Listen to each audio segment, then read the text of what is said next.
ಉತ್ತರ ಕರ್ನಾಟಕದ ಅತಿದೊಡ್ಡ ಸುಕ್ಷೇತ್ರ ಸವದತ್ತಿ ಯಲ್ಲಮ್ಮ.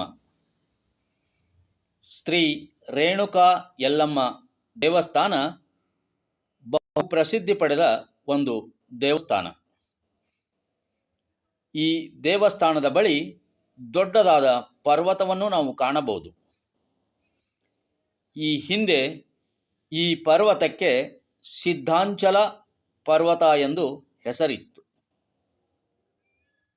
ಈ ದೇಗುಲವನ್ನು ಚಾಲುಕ್ಯರು ಹಾಗೂ ರಾಷ್ಟ್ರಕೂಟರು ನಿರ್ಮಿಸಿದ್ದಾರೆ.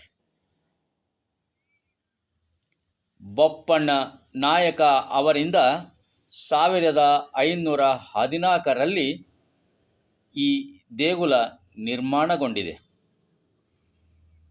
ಇಲ್ಲಿ ಗಣೇಶ, ಮಲ್ಲಿಕಾರ್ಜುನ, ಪರಶುರಾಮ, ಏಕನಾಥ, ಸಿದ್ದೇಶ್ವರ ಹಾಗೂ ಇತರೆ ದೇವಸ್ಥಾನಗಳನ್ನು ಕಾಣಬಹುದು.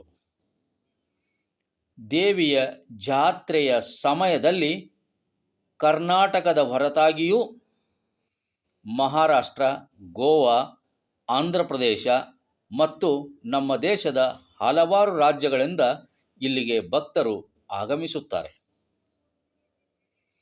ಇದು ಎಲ್ಲಿದೆ ಅಂದರೆ ಬೆಳಗಾವಿ ಜಿಲ್ಲಾ ಕೇಂದ್ರದಿಂದ ಸುಮಾರು 70 ಕಿಲೋಮೀಟರ್ ದೂರದಲ್ಲಿದೆ. ಸವದತ್ತಿ ಪಟ್ಟಣದಿಂದ 5 ಕಿಲೋಮೀಟರ್ ಅಂತರದಲ್ಲಿದೆ.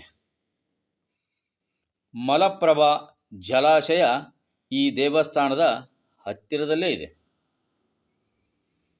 ಅಲ್ಲಿಗೆ ಹೋಗೋದು ಹೇಗೆ ಅಂದರೆ ಸಾಕಷ್ಟು ಸಾರಿಗೆ ಸಂಪರ್ಕವಿದೆ. ಬೆಳಗಾವಿಯಿಂದ ಸವದತ್ತಿಗೆ ಬಸ್ನಲ್ಲಿ ಹೋಗಬಹುದು. ಅಲ್ಲಿಂದ ಬಸ್ಸು, ಟೆಂಪೋ, ಟಮ್ಟಮ್ನಂಥ ವಾಹನಗಳ ಸೌಲಭ್ಯವೂ ಇದೆ. ಸ್ವಂತ ವಾಹನದಲ್ಲಿ ಹೋದರೆ ಸಮಯ ಉಳಿತಾಯವಾಗುತ್ತದೆ.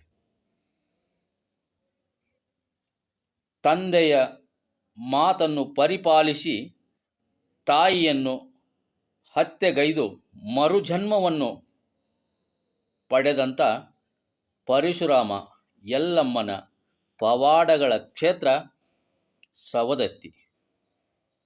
ಒಂದು ಬಾರಿಯಾದರೂ ಸವದತ್ತಿ ಯಲ್ಲಮ್ಮನ ದರ್ಶನ ಪಡೆದು ಪುನೀತರಾಗಿ.